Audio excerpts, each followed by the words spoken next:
實嚟講，而家嘅宋城牆就剩翻而家呢個叫做朝天門，所以呢，我哋會見得到當時喺宋朝1053年嘅時候，喺呢一個地方就建呢一個城。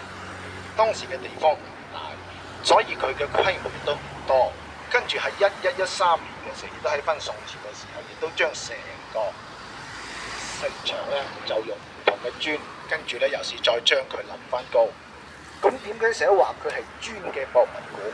係因為佢從宋朝、明朝、清朝，仲有民國年間，佢一共集合咗4個朝代，佢唔同嘅磚，所以就變成咗而家我哋稱之為呢一個叫做磚嘅博物館。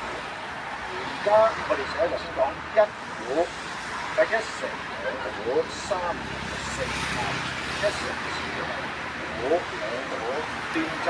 頭先我哋嘅高標就係嗰個臨溪嘅城，因為臨溪之前係高出嚟咧，大好大雨嗰就高標區啊嘛。跟住3條頭先我經過嘅時候，左手邊嘅粵江橋，再過啲嘅西江橋。好啦，4塔重點嚟啦。一陣間你上到去會見得到佢嘅前方有一座塔，係我哋比較近可以行得到嘅，其他其實都可以行後邊嘅粵江有個塔嘅洞室，近近地睇呢一個，因為呢個係重新修復嘅希王。大家可以睇得到4塔就係其中一個。好，我哋而家陣間呢條路簡直要分析咗點樣上，其實好簡單。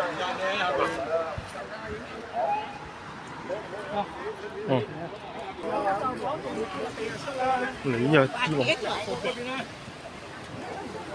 慢慢行下，睇下，喺嗰邊落㗎。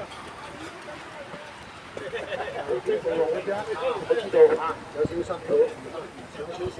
我哋即刻唔使去旅行。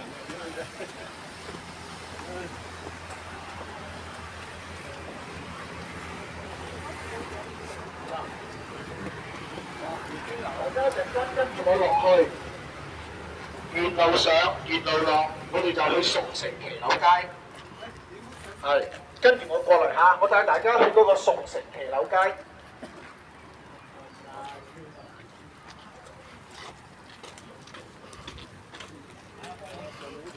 你可以見得到咧，整緊嘅地方就係嗰個叫包公井。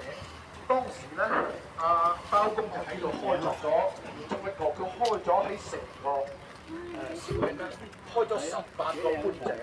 所以咧，點解後尾將佢叫為叫包公井就有乜意思啦？佢就係話唔俾啲人飲嗰個污糟嘅西江水，所以咧就取純淨水俾過佢。好，跟住我落去。頭先太急嘅攞紙，行快兩步啊！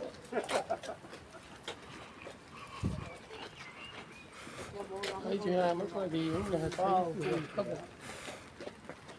我俾把遮你啊，我有風褸啊，得仔。哦。包公井。咪嗰個啫。係喺入面。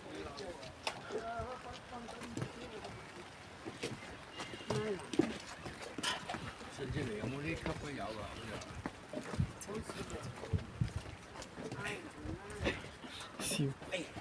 肇慶市博物館。啱有個房都問得好啊，開唔開？由呢度俾咪，咪知道即係呢度主街道，呢個係主街道，即係比較多地方關啊。咁啊，去都好啦，因為酒店就比較光臨比較。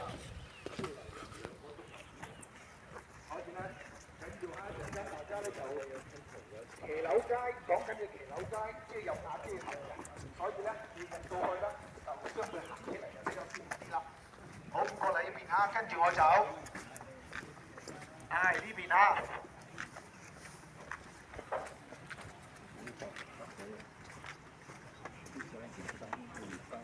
嗱，我帶大家行啲路咧，就唔會難走嘅，行到都係一條路。我哋而家呢條路行到篤就係騎樓街，一陣間你又係點走啊？